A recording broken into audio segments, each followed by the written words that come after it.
Άλλοι και ανθρώπους με φωνάξανε να με περάσουν κάποιο είδους πειθαρχικό το έκφυλο καφενείο, ο Φεμινιστικός Σύλλογος. Γιατί λένε είμαι full σεξιστής. Και τους λέω, και έχω πάει εγώ εκεί πέρα, και λέω, τι κάνετε ρε μωράκια?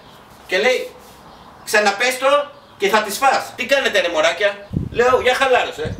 Τα είχαμε εμείς. Λέει, πουλάς ηρωνία βρε μαλάκα. Το χοντρέ κόψτο. Τους κάνω, εγώ απλά προσπαθώ να γίνω ο Μανώλης Γλέζος. Να έχει και η Ελλάδα έναν ήρωα που της αξίζει επιτέλους. Γιατί ο Μανώλης ο άλλος γέρασε. Και λέω να πάω εγώ. Και μου κάνει αυτή, ο Μανώλης ο Γλέζος δεν ήταν σεξιστής όμως. Τι ζώδιο είσαι? Μου λέει, θα βάλω τίποτα πυγμάχους που έχουμε εδώ πέρα να σαβαράνε τόσο πολύ που θα λιποθυμάνε και τα εγγόνια σου. Είπα το χοντρέ κόφτο. Όπου πετάγεται η φίλη της κοπελίτσας, της κοπελάρας, συγγνώμη. Δεν το είπα υποτιμητικά, χαλαρώστε. Και μου λέει, κοντοπίδι, παλιοσεξιστή μου λέει. Κάνω εγώ ρε παιδιά, κι μου ακούω. Η φράση αυτή γκομενάκια, γκόμενες και τα λοιπά, ξέρεις από πού βγαίνει? Πού? Μου λέει από το αγγλικό go with men.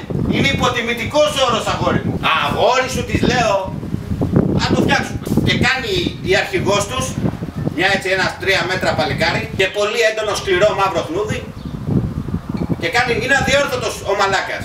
Αυτό το αρχίδι είναι αδιόρθωτο. Να σου πω, κομμένη ρατσιστική σχολιασμή της. Δεν ξέρω από πού βγαίνει το αρχίδι, αλλά σίγουρα δεν είναι και πολύ καλό. Όπου πετάγεται μία από αυτές και λέει, μωρέ είναι λίγο γλυκούλης αυτός. Την κοιτάω.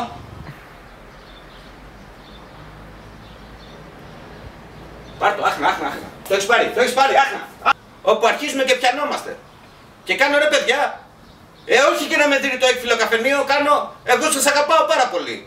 Και κάθε φορά λέω τα καλύτερα για εσάς. Παιδιά να ηρεμήσουμε λίγο, όπου αρχίζουν και με βαράνε γρήγορα και δυνατά. Και εγώ έχω αρχίσει και βάζω άξ. Γιατί λέω, ποιος ξέρει που θα καταλήξει αυτό. Λέω ρε παιδιά να ηρεμήσουμε. Ας σκεφτούμε τι θα έκανε ο Μανώλης ο Γλέζος σε αυτή την περίπτωση. Κοιτάνε καλά και συνεχίζουν πάλι. Όπου καταλαβαίνεις ότι τώρα δεν μπορώ να πάω ούτε ξάρτια ούτε γκάζι.